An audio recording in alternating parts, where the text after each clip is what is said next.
Now, as I said, we have lots of different variables that can control espresso. And so what we have control over with the Meticulous is plentiful. We have the capability of separating pressure from flow, so we can control the flow rate of the water through the puck.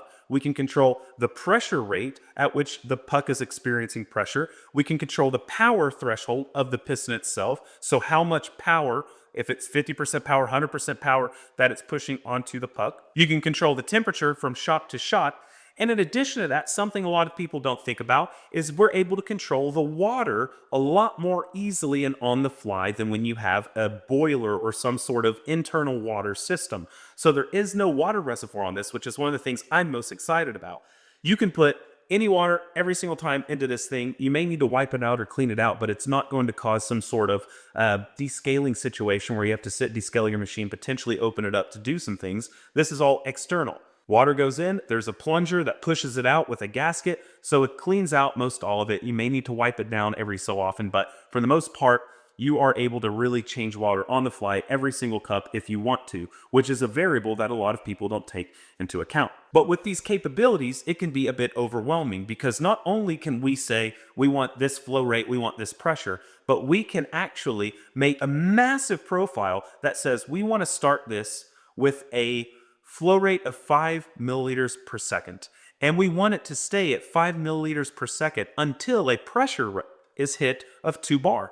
Once that 2 bar of pressure is hit, I want to switch to a pressure first profile that goes up to 8 bar. I don't care what the flow rate it takes is to hit 9 bar or 8 bar. I want it to do it and hit that 9 bar or 8 bar or whatever you want to have it set at. Then you can have it sit at that with different conditions for it to move on to a following step, and then to a following step, and then to a following step with all these programs that allow you to do exit conditions. So we won't get too far into that right now because before that, you're thinking, that's so much control. What do I do with it? You need to understand why the control is helpful by looking at this graph that a friend of mine and a colleague in the industry, John Buckman, put online many years ago at this point that he called like the 4 mother recipes. I think it's really clever. It starts with this idea of an Allongé shot. If you're unfamiliar with an Allongé, it is a flow-based profile that allows the water, the pressure in the puck to do essentially what it wants to do over the course of the duration of the shot.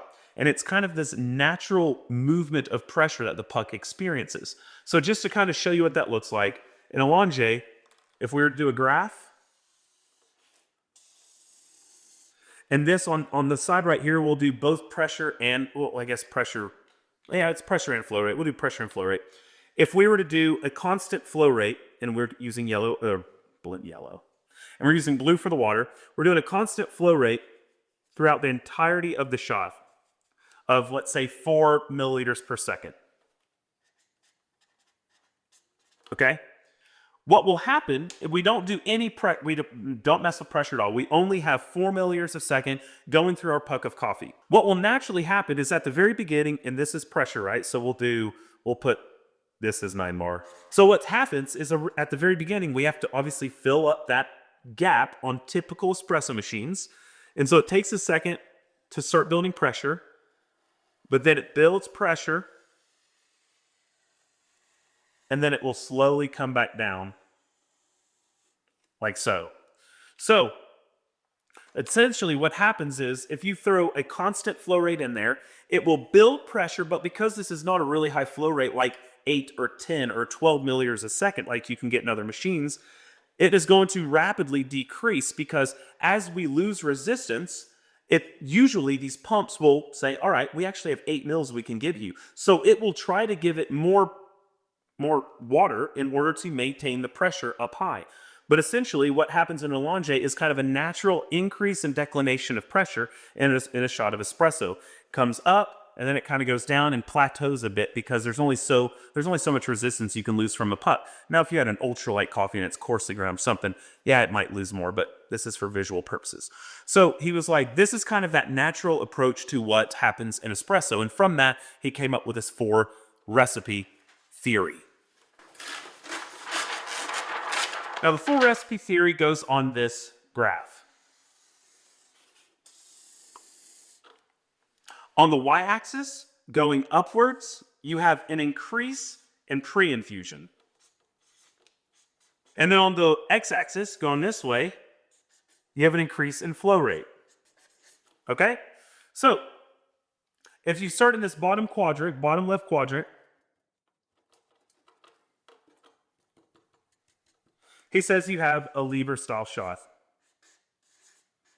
So a lever-style shot has little to no pre-infusion and little to no flow going through it. So if you look at like a spring lever, you pull down, you have steam pre-infusion, which does pelt the puck with, 1.5 bar of pressure, and it is a really fast flow rate. But the flow rate coming out of it and going through the puck is rather slow, especially the way that's been dialed in for decades now. So essentially, you have around a 1.8 milliliter a second of gravimetric flow, meaning what would be calculated per second of reception on a scale, right? Gravimetrics. So a lever-style shot is ground pretty finely. You pull down, and the flow rate through the puck is quite low. So you have low flow, and then pre-infusion, there are people obviously that can sit and pre-infuse for a long time, but the original, people would kind of pull down, maybe do a Fellini pull, and then let it go. So it wasn't a long pre-infusion at all. It was very low pre-infusion. And he would argue that this was ideal for like medium to dark roast, and that it was a fine grind. With this, you're getting, something like 19, maybe to 20% extraction. So the idea here is medium to darker roasted coffees, they have a nice puck resistance. You can do this. It's not going to absolutely throttle the puck. It's not going to rely on resistance. So it does a good job with this medium to dark roasted coffee. You do low pre-infusion, low flow, a little bit less extraction than maybe you would get in other things we're going to look at, but that's what's going on. Now, we come up to this, and he would put in this quadrant, Blooming Espresso. Now, Blooming Espresso, if you're unfamiliar, is something that was made popular by Scott Rayo a few years ago. And the idea with this is you would bloom the espresso similar to a pour-over. So you would pour water through the espresso machine onto the puck. It would build maybe a little pressure, and then you kind of cut it off, and you let it sit there for 20 or 30 seconds, and then you would reintroduce flow and pressure through the puck. And what this would allow is a super fine grind and a really high extraction. So this would be for like white roasted coffees, but you could do maybe some mediums in here too, whiter mediums. And this would be super fine. And the extractions here could be anywhere from like 22 to 26% or so. They can get really high with blooming espresso, and it's because you're grinding so finely. Now, the flow rate through the puck is not very high, but it's got a really, really long pre-infusion. Now, remember this whole conversation around puck integrity. It's important to remember puck integrity. With lighter roasted coffees, you have less inherent puck integrity. Darker, you have more inherent puck integrity. So when we're doing low pre-infusion, low flow, going through the puck, you can achieve a great shot with medium to dark because it has a high inherent puck integrity. You don't have to baby it as much. You can just bang, high pressure, low flow, going through it. It's going to extract good stuff. When we're doing this blooming espresso, it's taking into account the really low puck integrity by giving it a long pre-infusion to really work on extracting the insoluble material that's a bit inaccessible in a really light, really roasted coffee. I'm not a fan of blooming espressos, but I think it's interesting that it kind of works along the side of more pre-infusion, but not really increasing the flow too much, at least in the original iteration of the blooming espresso. Now, we move over to low pre-infusion to no pre-infusion with an increased flow rate. That would lead us to Allongé. So the Allongé is, as we showed on the previous one, it's about 4.5 mils a second. You don't put a cap on the pressure, it'll rise and it'll drop. And so it's just a heavy flow rate, and it really does give you a really high extraction, but largely it's because you're doing higher ratios with the Allongé, something like a 1:5 ratio. If you did 15 grams in, you do 75 grams in the cup.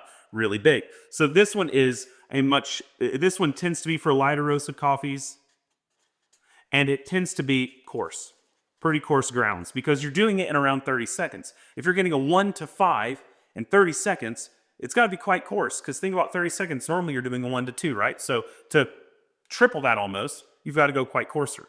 And this one is going to give you, if you're doing a 1:4 or 1:5, it's going to end up giving you 22 and above %, depending on the grind you're using, the coffee you're using. Then we go to the top right, where we have a lot of pre-infusion and a lot of Allongé. We're doing something that, honestly, I've never had one that tasted anywhere near tasty, but it works on this for Mother recipe, which is the Blooming Allongé. Now this one, you're going fine. You're going back to pretty fine in order to deal with it. This is for like UL coffee, light coffee, It's something that you feel like you really need to push extraction on. And this you can get anywhere from like 24% and up, okay? Now the Blooming Allongé is something where you'll do a long bloom, which really primes the grounds, and then you blast it with a high flow rate. Now, you're gonna get next to no pressure when you're doing this.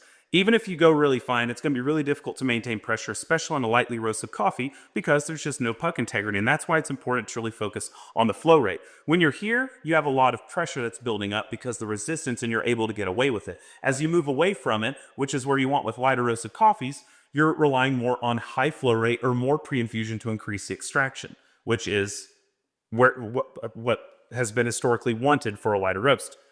Am I saying that you need that for light roast? No, I love really low extractions with it.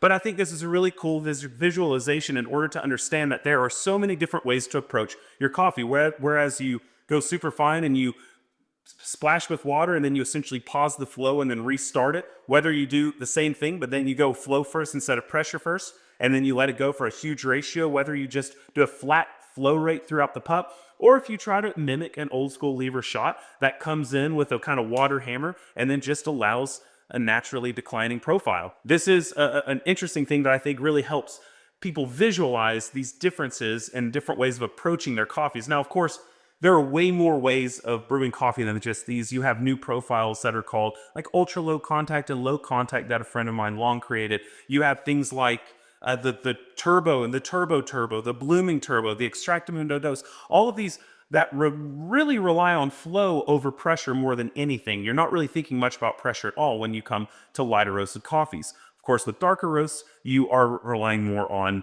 you don't really have to think too much about it, honestly, because the resistance is so high, it's not as much about the flow through the puck, which is going to help increase that extraction. But of course, flow through puck, increasing extraction also requires a coarser grind. If you increase flow through a puck that's really fine, you're just going to get more channeling, right?